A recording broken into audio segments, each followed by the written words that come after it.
Guess it's that time of year. Proms, graduations, kids making plans for the rest of their lives. For some kids, however, they don't make it that far. Every spring seems to see an uptick in student deaths, and our area is no exception. In the past month, we've seen fatal car crashes, suicides, and gang-related fatalities.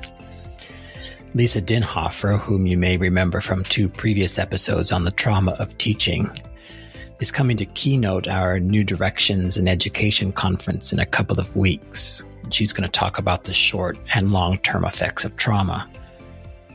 When she and I first signed the speaking agreement, Lisa requested that I keep her abreast of any local traumatic situations. So I did. I emailed her a brief list recently with links to newspaper articles or obituaries. I'm telling you, within minutes, she emailed and said, and I quote, "Oh, Matt, do you have time for a quick chat?" During that chat, we decided that another podcast episode was needed. Her caring and professional advice was way too valuable for just me. So here's Lisa Dinhofer, certified thanatologist, back for a bonus episode on the Teacher's Classroom on how schools can help students through a traumatic situation.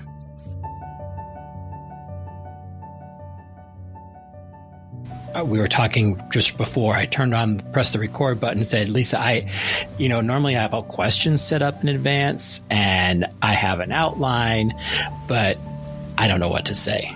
Like I'm at a loss because I don't know where to start. So, and Lisa, you said that that's probably a good place to start.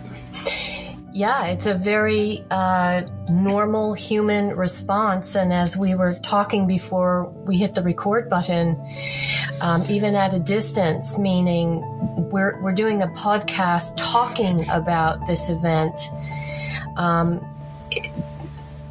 People who are taking the role of interviewer find themselves in a place of what I don't know what to say. So you can imagine that if you were a participant of a traumatic event, meaning it happened to you, you observed it, or you're in a position where you are expected to lead following this, that feeling and that notion of I don't know what to say, ramps up like times 1,000. Right, because you want to be the right answer and you want to be the comfort for people as a school leader, as a teacher, as just a member of a helping community at large. Right. And when it actually comes to pass, all of a sudden, you think you're prepared because, this is your community and you've been through teacher training and, you have some training under your belt as far as how to handle crises. You've been to meetings with your team and everything, but when it comes down to the event, I would be at a loss for words. Well, so thank you. It stops us in our tracks, doesn't it? Right? Because it does. These things are not supposed to happen, quote unquote, even though, by the way, they happen every week of every month of every year. In our schools, outside of our schools, in our communities.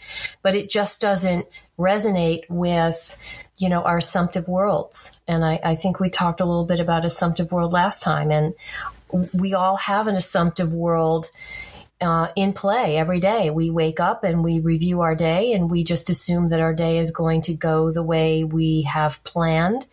And we don't really say to ourselves, well, let me leave room for the fact that I might get a phone call that someone in my family today dropped dead. Let me leave room in my day today for the fact that some tragedy may befall a student in my classroom. We just go on the assumption that things are going to go according to plan and that every child grows to be an adult and goes through the normal adult things and lives to the ripe old age of 107. We have not necessarily incorporated the realities that our culture no longer supports that expectation with respect to schools and the people who work in schools and the children who attend those schools. And that may be somewhat harsh, but you can't look at the numbers and really pretend any longer that these things are not happening and that they're not going to happen in your school, in your area. I mean, this is the time of year, spring, right? That rite of passage, prom time. Mm-hmm. We always see, an uptick in the tragic loss of students by car accident, drinking and driving, graduation parties, the uptick in that. That's far more normalized for us than the types of, student-on-student violence or active shooter violence or some kind of critical incident happening in schools. That's still more seen as a more aberration. But this is the time of year where we're going to see an uptick of young people. And you had that in just the last few weeks. Young people who are about to graduate and go on to college or whatever they're planning on doing, seemingly with their whole lives in front of them. And that just does not happen. And right. Their peers are left, speechless, as are, of course, the parents and teachers in that community. So rather than talk about maybe causes of those unfortunate events and everything, I want to talk more about the response. Okay. So under the assumption, under the knowledge that every district and every community and every situation is going to be unique, mm-hmm. right? Maybe you can help us through what an ideal situation is, like, starting from the incident and then moving forward. What is the ideal thing to do? Would that be a good way to frame this conversation? Sure. Well, it's hard to use the word ideal and trauma in the same sentence, but I get what you're asking me. So the ideal would be that when something like this happens for whatever cause, because whether it's a natural disaster or a car accident or an active shooter, the human responses to traumatic loss are similar. Now, we do respond differently when a death is perceived as being highly preventable, like someone getting drunk in their car and slamming into a car of young people drunk. That's preventable. That person didn't have to drink in the first place or get in their car drunk. Or something like a shooting where someone certainly didn't have to go into school with a weapon. So there's going to be different and perhaps, I don't want to necessarily say more intense, but just different responses to deaths that are seen as preventable versus those that, like, a hurricane going through school and killing several people. Mm-hmm. Okay.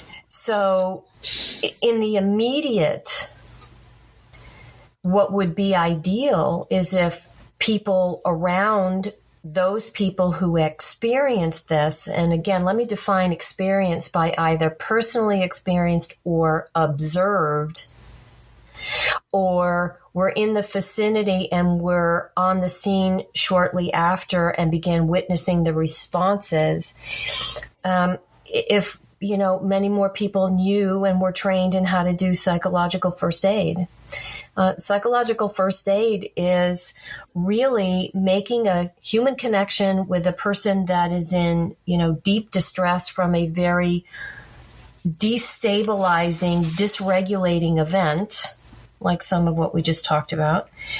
Establishing a connection with that person, helping establish an environment of safety, if it means moving them physically away from the environment, and providing, psychological and physical comfort. That may be wrapping something around them, because when a human being starts going into shock or starts getting shocky, right, their body temperature starts dropping, so they get shaky and they get shivery, and wrapping them with something if necessary, and helping to calm them, right? Support. And this isn't about fixing, because there's no fixing. This mm-hmm. happened, right? So this person is experiencing the normal post-traumatic stress response to a destabilizing event, which is not, by the way, the same as post-traumatic stress disorder or PTSD, which I want to get into in a little bit. But our brains are hardwired to react and respond when we are in a vicinity where data and stimuli coming into us detect threat and challenge or danger. Right? So those responses are normal, and it's the brain trying to adapt and alert us to this very dangerous situation. So initially, for people to understand how to facilitate psychological first aid with those people who are impacted. Because when we can do that for someone, it helps with immediate coping. Now, long-term, it's going to be a little bit different, but it helps with the immediate coping. And you don't have to know that person. You don't have to have a prior relationship with that person. It's really basic human connection. And I think there's an acronym out there by the people who actually formulated psychological first aid, the LPC, the acronym LPC, listen, protect, and connect. Right? You're connecting on a human level with someone else. You're creating an environment of safety, and you are listening to them and connecting with them through things like making eye contact with them. They may not make it with you, but you make it with them. Listening, not trying to tell them everything's going to be okay, it's going to be okay, it's going to be, so they don't get in a word edgewise, because right now for them, it's not okay. And really, It might not be for a while. So listening, responding, creating comfort. Right? It's really being a human being to someone else. And the sooner we can do that with someone, the better. And they may have very functional needs at that moment. I need someone to call my spouse, parent, child, whatever. And the fact that maybe they lost their phone in the melee or whatever, the battery is dead. Their immediate anxiety is about, I need to connect with thus and such to let them know I am here or I'm okay or whatever. So getting those functional needs met can very much be part of psychological first aid.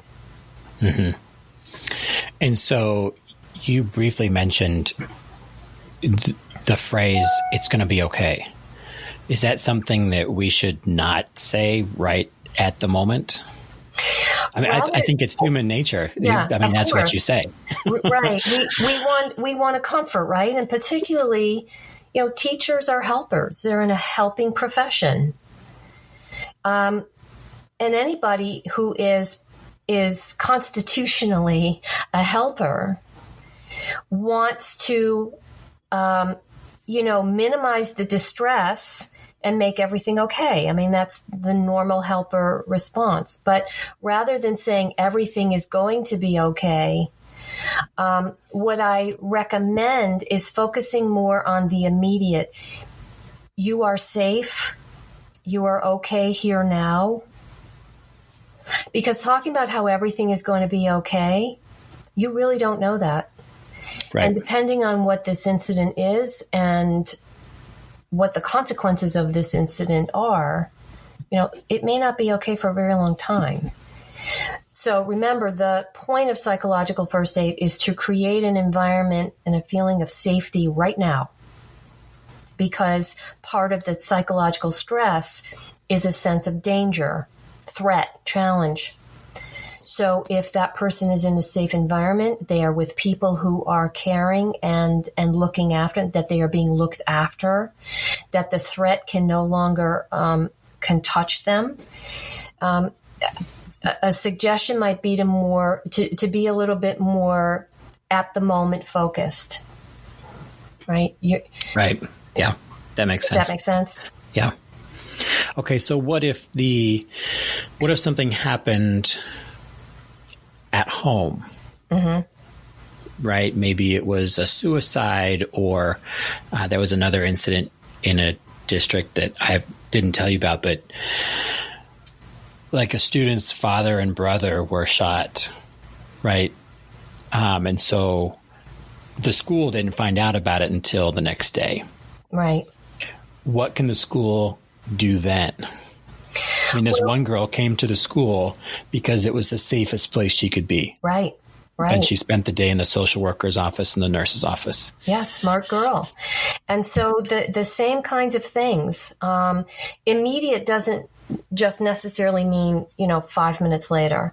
So immediate, as soon as you find out about it, it's still, within 24 hours, it's still pretty immediate. And it sounds like the social worker professionals in that school where this girl sought refuge did exactly what I just talked about. They created a safe environment for her. She was allowed to kind of, their office and their presence was safe harbor for her.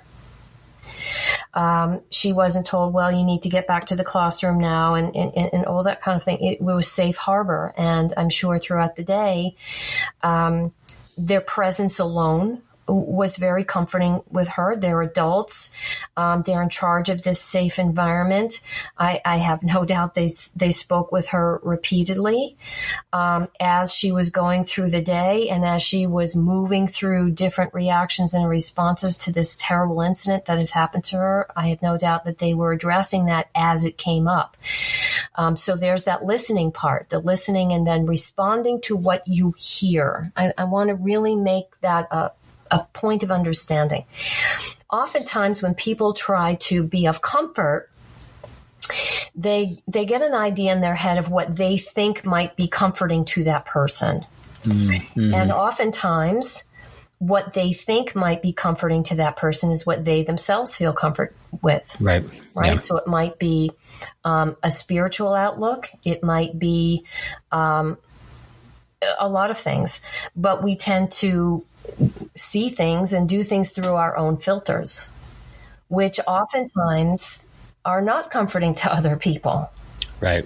So if I'm the type that needs to be left alone, yeah, exactly. I would tend to leave people alone, whereas that might not be what they need. Right. And leaving people alone doesn't mean abandoning them. Leaving people alone means maybe you're still in the room, mm-hmm. but you're not seeking a response from them, talking to them. Right. You are companioning them. Yes, that's a great word. You are providing presence, but you're not forcing a response. You're not asking questions that would force a response. You're just being with them. Sometimes all we can do is be. And that person just needs to sit quietly within themselves, but know that they're not alone. That's a very powerful thing to provide another human being. And most people get nervous, so they fill the air with a lot of chatter, which just creates kind of like a distraction for that person that just needs to be quiet and sit there and try to wrap their mind around what just happened, but not do it alone. Right. So the important thing here is that you as the school person, right, providing comfort, you need to listen. I think that's your main takeaway here. Yeah, you need to listen. And you also need to ask, what do you need right now? Because if we don't ask, we won't know. Or we'll try to guess, and we'll probably get it wrong. Right. And even if the person can't articulate it at that moment, they may in 5 minutes, right? Right. Is there anything you need right now immediately? Is there anything you need me to do for you right now immediately? Yeah. That person may say no. They may not even be able to respond. Well, you know what? I'm here. I'm not going anywhere. Right? And just let it be. Right. Other people may need to talk. And if you're paying attention to that person and you're reading them, they'll give you the cues. They'll pick up on, you'll pick up on what it is that they need moment to moment. But there's nothing wrong with asking, but just don't ask 75 times. Accept their answer. If they say nothing, well, they might mean that. And just let them know, well, that's fine. I'll be sitting right over here. I'll check back in with you in a few minutes. Yeah. Okay, so that's psychological first aid at the moment. So can we move on now to maybe the rest of the community? So that would be affecting the people who were, as you said, there or witnesses, right? Right. Or came upon this incident like immediately after. So you're witnessing now all of the responses. And this is a function of every traumatic event, right? There are people who were there at the moment it happened, and then there are people who were not there but are part of the environment, either because they're also students in that classroom or they're coworkers. And so you're going to immediately have a difference in perspective from those people who were there to those people who were not there. And that's important for the longer term attention that we give to this incident. Okay. So to go back to your original question, the next part. So I would say that the next part is to understand what's happening here. And most often it's post-traumatic stress. It's not post-traumatic stress disorder. It's post-traumatic stress, which, as I said earlier, is the normal human response to a destabilizing, overwhelming event. And there are going to be behavioral symptoms to that. There are going to be physical symptoms to that. Some of the physical symptoms you may see a change in pallor. A person might become quite pale, right? They might become very shaky, sweating, hyperventilation, or racing pulse, just constant fatigue, concentration and retention issues, cognitive, issues, functioning gastrointestinal issues, high blood pressure, and these symptoms can last for a few weeks, right? But they usually subside as time goes on. And also, I want to include, the need to avoid triggers and also involuntary flashbacks, right? When you're not purposefully necessarily thinking about this, you might be brushing your teeth and you get a flashback. That is all normal. And it usually subsides in frequency and intensity over about a period of 4 weeks. It takes the brain a good 4 weeks to kind of get itself sorted. And it's hardwired to do that. So when we can support the brain and support people who are experiencing this, typically by the end of a good month, that stuff has subsided. When after a month it has not subsided, when it's the same or increasing in intensity and duration and frequency, then we have to start looking at getting assessed for PTSD. But during that time when someone is experiencing these kinds of things, they might be somewhat withdrawn. They might have anxiety or panic attacks, insomnia, or they might be sleeping all the time, easily overwhelmed, the need to isolate or avoid from a lot of people. They get triggered easily. They may feel depressed, very sad. They dysregulate very easily, meaning they have emotional outbursts. These are all normal behavioral and physical responses. And during this time, again, the best thing that we can do is, number one, be very flexible in allowing that person that wherever they are at the moment, that's where they are, and that's what you're responding to. These responses cannot be hurried along. You can't sweet talk it away. You can't positive talk it away. You can't work it out in the gym away. That might help, but it's not going to make it go away, meaning if you work out 7 hours a day in the gym, it's going to you're going to kind of sweat it out of your system. No, that's not how it works. Really what we can do is support people in being wherever they are at the moment.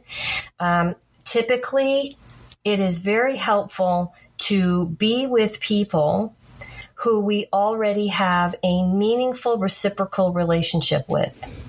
Meaning, I know you value me as a friend or a loved one, and it's the same how I feel about you. That's really actually very medicinal when we are around people that we have neural pathways for, and that we can kind of be cradled and seek safe harbor in that kind of reciprocal relationship. Because believe it or not, and I know this is going to sound maybe somewhat anemic, but something that is helpful during these 4 weeks is laughter and having fun.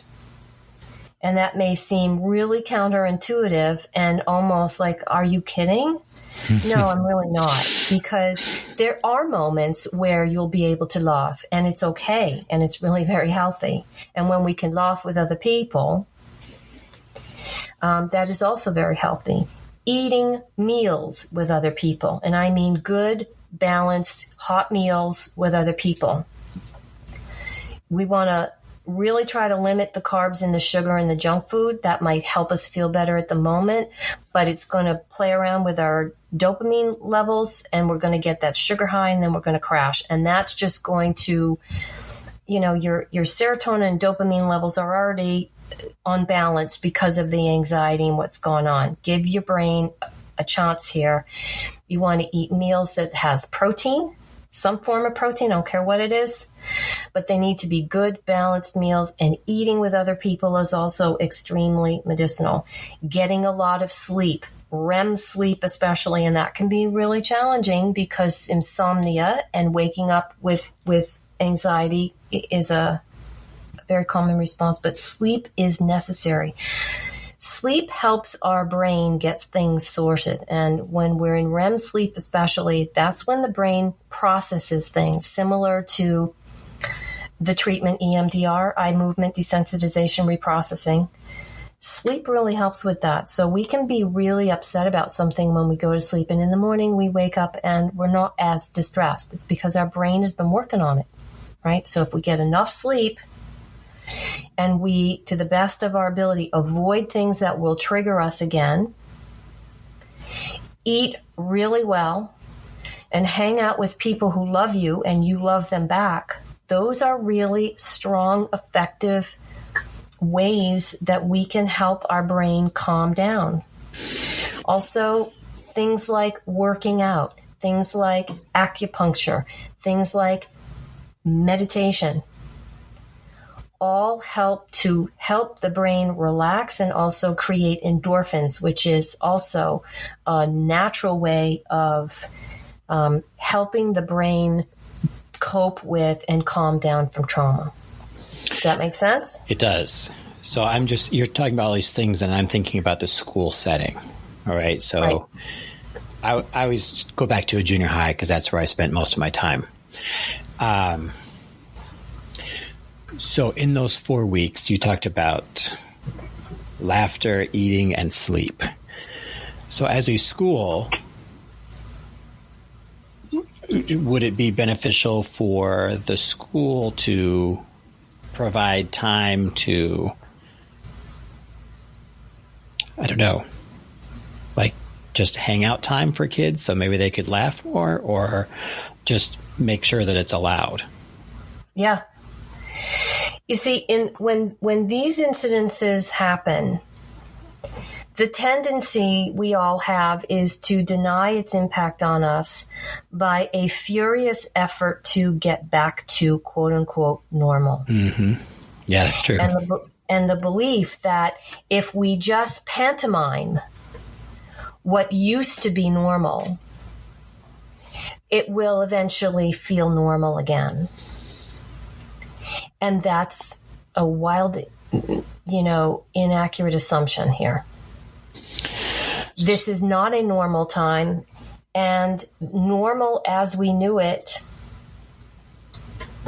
is gone. So when you say food, okay, we serve breakfast and lunch in schools. Would it be beneficial to reach out to the community and host something at the school, or is that too much?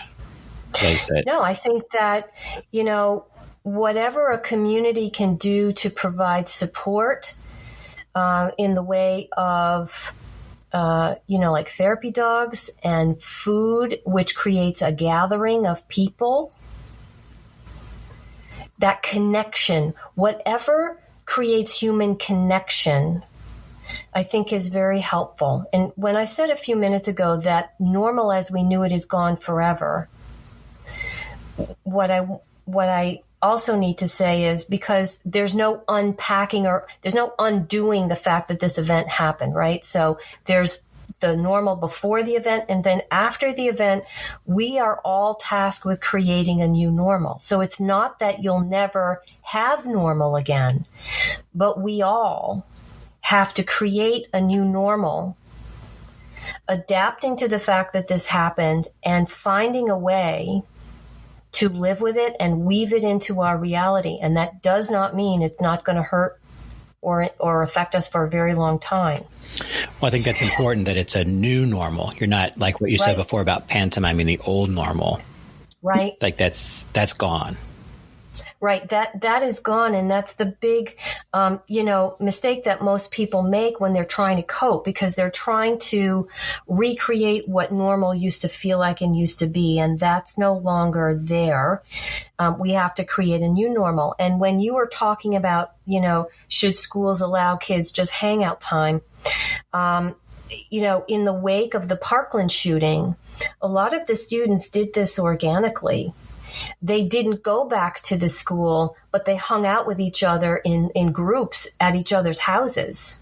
They just did it organically. Mm-hmm. They needed to be with people who, number one, would not judge wherever they are that day. Number two, who knew and had a clear understanding of what happened, so they didn't have to explain themselves, that they're with people that, if they do want to talk about it, can hear it, and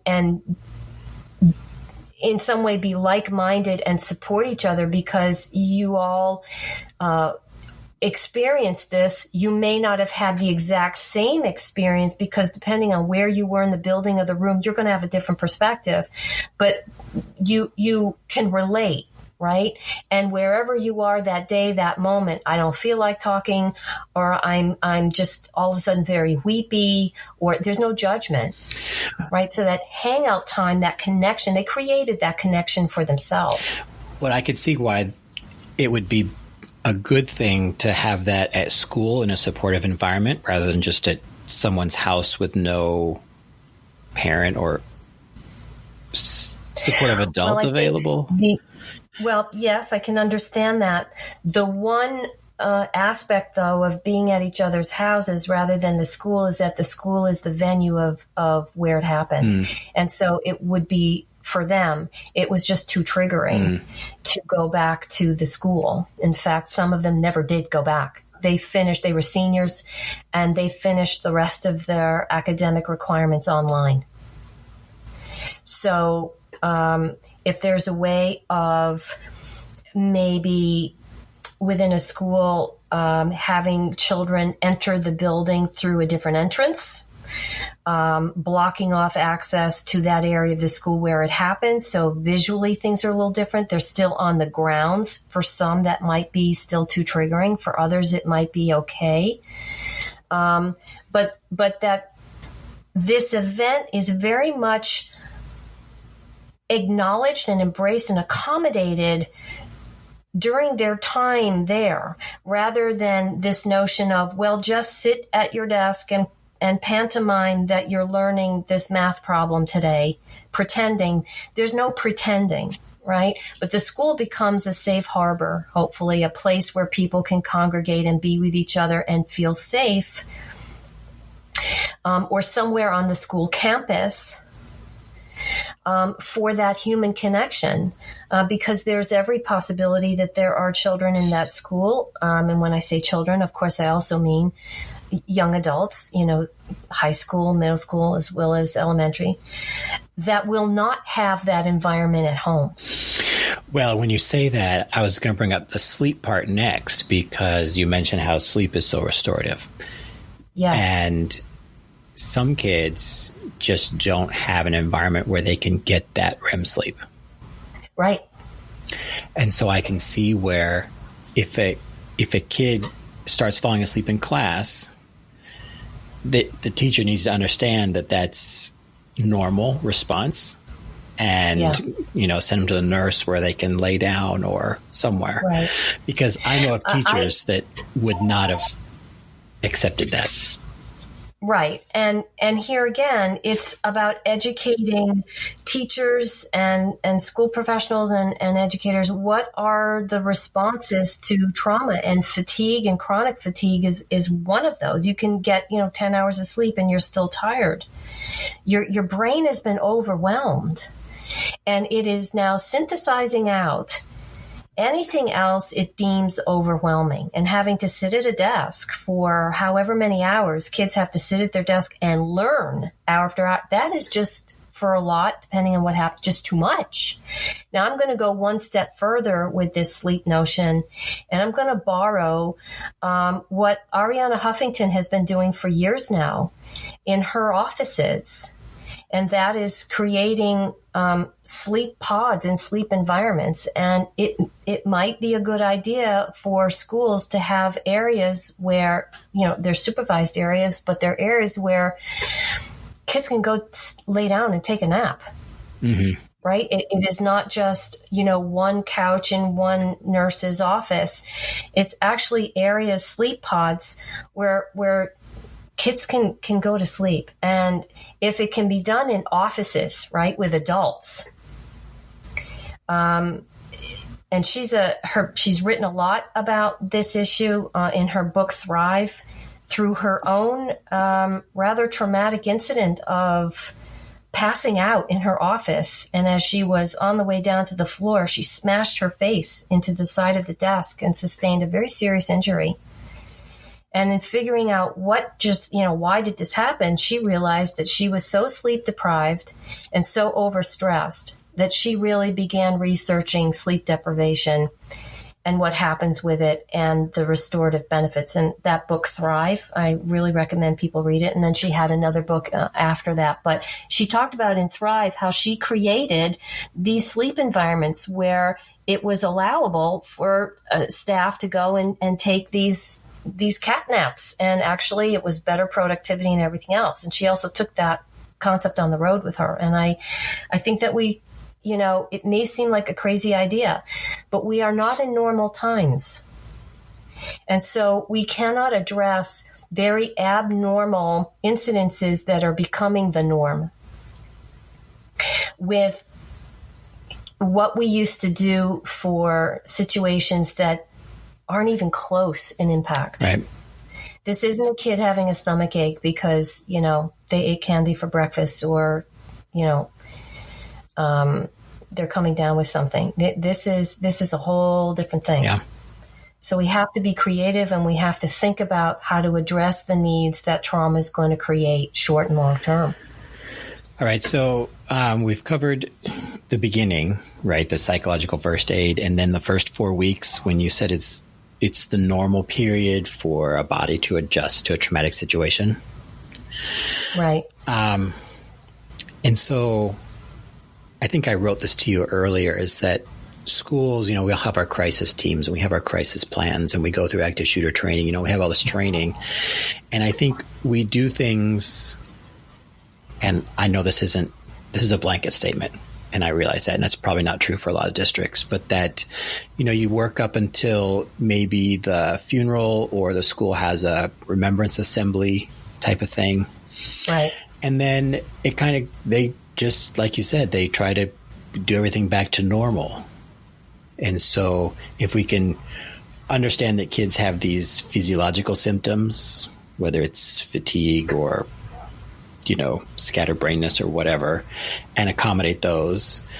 But then once we reach the month mark, then we're into the long-term effects of trauma, right?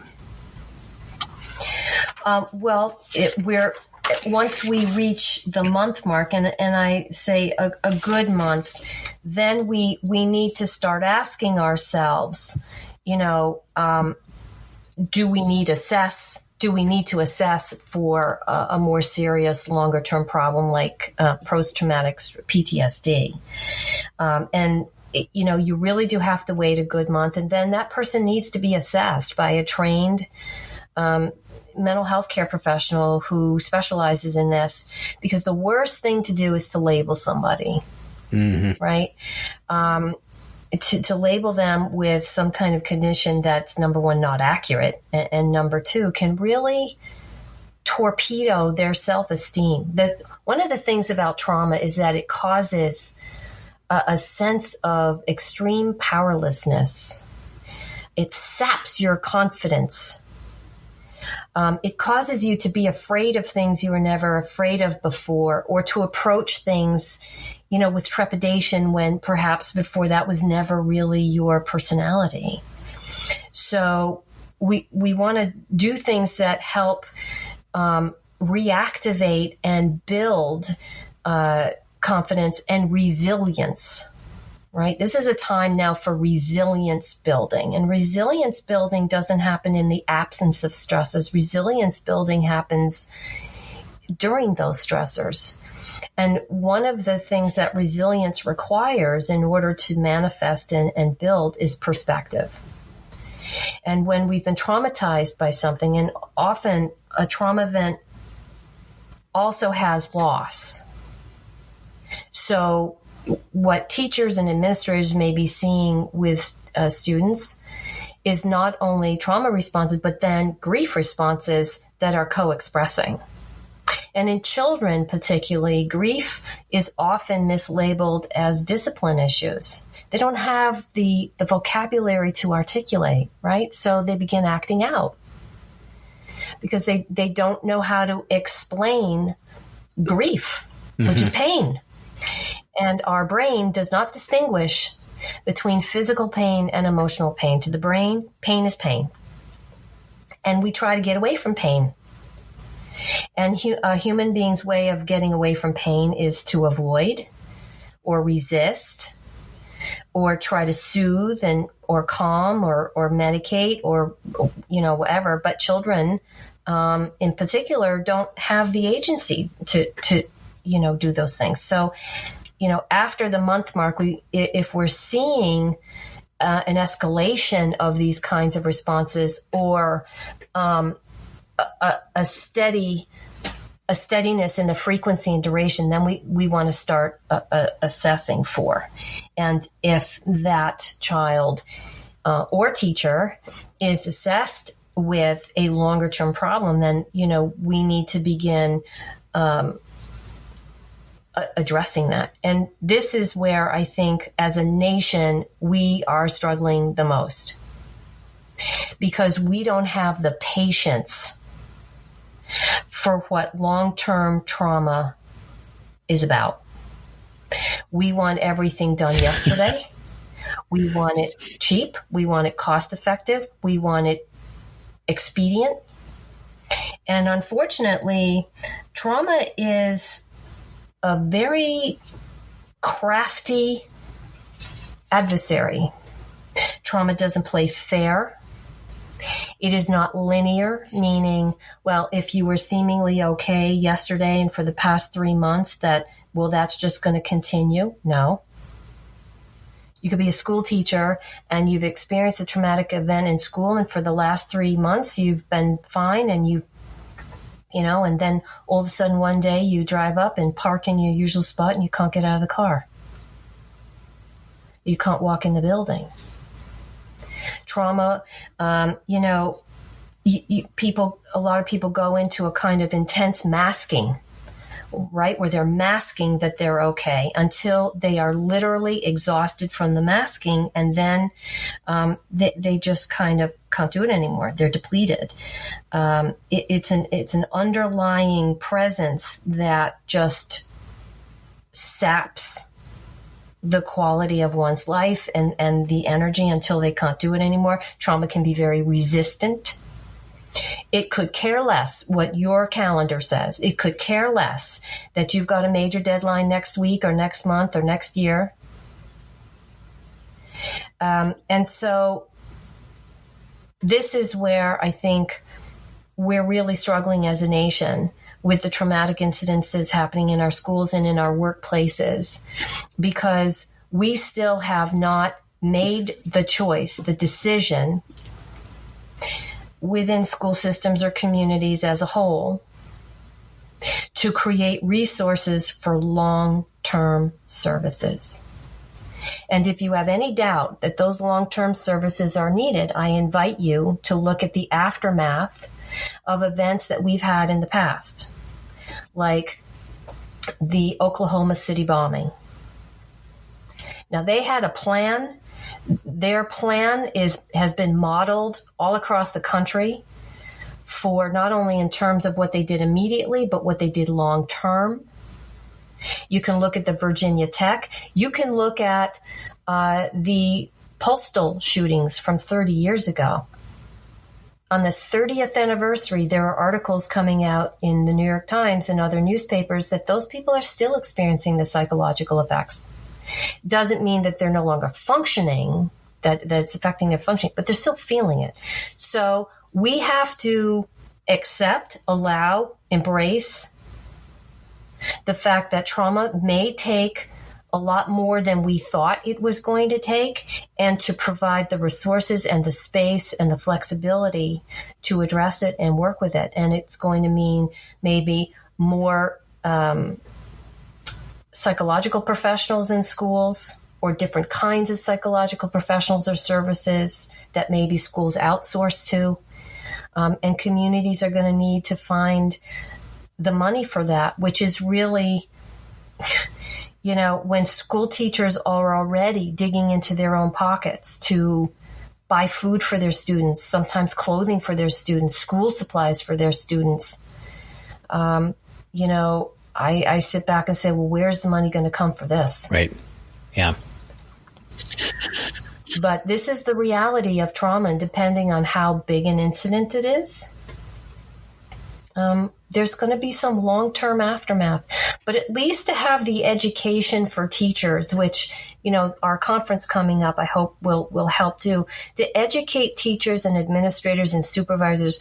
What does the long-term aftermath look like? What does the short-term and long-term aftermath look like, so that we can at least begin identifying and properly understanding what we're viewing, rather than putting it in a bucket like discipline issues that does not at all resonate with what's really going on with that kid. And then we treat it as a discipline issue, and it just makes it worse for that child.